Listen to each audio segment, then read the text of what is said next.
So you might not have noticed, but e-bikes are a thing.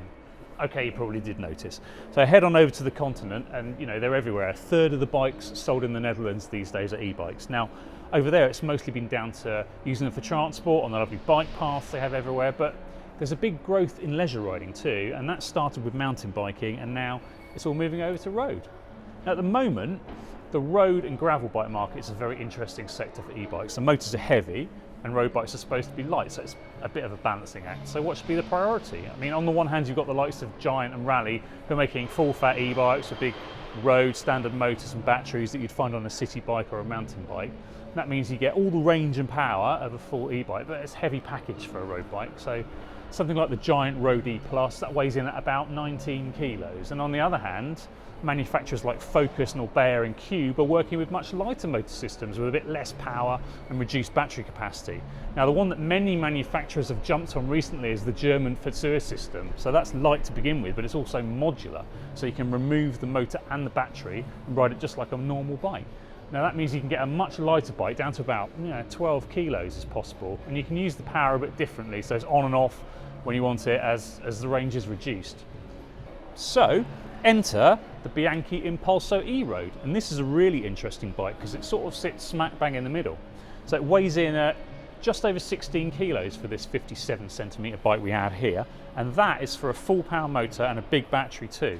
And it's not even trying that hard to be light, really. I mean, it's an Ultegra drivetrain, it's got mid-range Fulcrum wheels, it's got alloy finishing kit.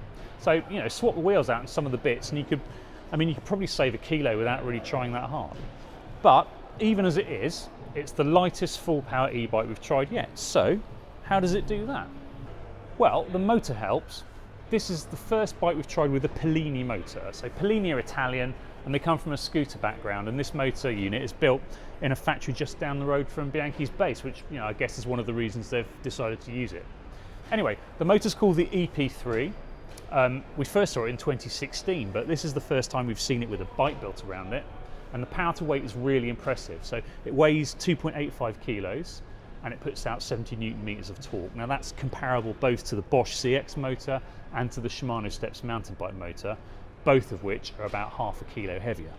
So that motor is built into a pretty tidy looking alloy frame that incorporates the battery here into the down tube. Now, it's not as quite well hidden as some of the Verzur powered bikes or the Orbea Gain, but the lines of the Bianchi, they're pretty clean, and the battery's big too. The Verzur system has a 250 watt hour battery, and the e-bike motion system that Orbea are using for the Gain, that's the same, but this is nearly twice as big. It's 490 watt hours, and that'll mean a hugely improved range, or more time under power, or probably both. Finishing kit here, it's all good quality stuff, and you'd certainly expect that from a £4,000 bike. So you get a Shimano Ultegra drivetrain on the E-Road with hydraulic disc brakes. The cassette is 105 and the crankset is FSA because Shimano don't make a double crankset for a mid-motor system. Other road e-bikes we've seen recently, they've switched over to a single chainring and a wide range cassette, and the Bianchi instead has a standard full 22 speed road setup. 50-34 at the front, 11-32 at the back. Now that's going to be more than enough gears for pretty much anything you want to do, especially since you've got an extra 250 watts of help as and when you need it. Given the amount of power from the motor, it might even be overkill for gears. I guess we'll see.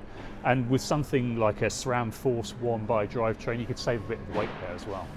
Now the Polini system includes a bar-mounted display, sits centrally over the stem here. It gives you access to the 5 levels of assistance, shows you how much battery you've got left, and also you can turn your lights on and off if you've got integrated lights, which we don't have here. There's no remote switch, but those tend to work better for flat bars where your hands are always in one position, so it's probably not a loss. When they say road here, Bianchi aren't talking about super skinny lightweight stuff. So this bike has Fulcrum 700 CX wheels, which are well-built all-purpose wheels rather than being light or especially fast. The same is true of the tyres. They're 32mm Vittoria Zafiro Pro G+, so again they're more road orientated, but it's puncture protection and durability rather than out and out speed. And they're plenty sturdy enough to take in a bit of graded trails if you want to stray from the tarmac. If you want to swap them out, of course you can do that. Although with a bike this heavy, it's over 16 kilos, we wouldn't suggest anything probably under a 28. There's masses of clearance in the frame, which is designed to take 40mm tyres, and Bianchi do a build called the E All Road with gravel tyres and a 105 hydraulic group set, and that's 400 quid cheaper at 3,600. So that's the Bianchi E Road. We'll be getting some miles in on this one, and always not remembering to change the activity type on Strava, which should annoy some folks. So we'll have a full review in due course. If you've got any questions about this bike, don't forget to ask them in the comments below. We'll get them answered. And thanks for watching. Subscribe for more like this on road.cc. Cheers.